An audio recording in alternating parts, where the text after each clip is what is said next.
Maraming dahilan kung bakit may ilang anti-Duterte ang tila natataranta o nababahala sa pag-anunsyo ni Sara Duterte na tatakbo siyang Pangulo.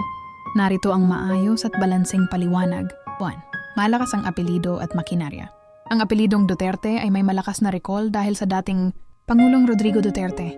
Mayroon na itong matatag na base ng taga-suporta at organisadong makinarya sa iba't ibang lugar. Para sa mga kritiko, nangangahulugan ito ng mas mahirap na laban sa eleksyon. 2. Takot sa pagpapatuloy ng estilo ng pamumuno. May mga sektor na hindi sang-ayon sa ilang pulisya ng nakaraang administrasyon.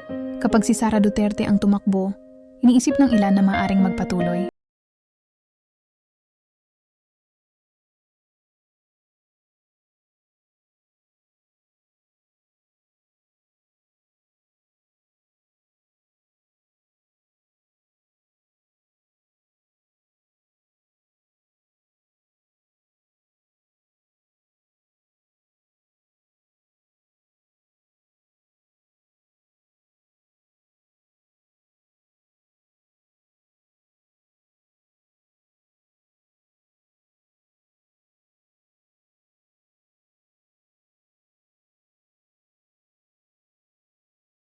Impluwensya at kinabukasan ng bansa ayon sa pananaw ng bawat grupo.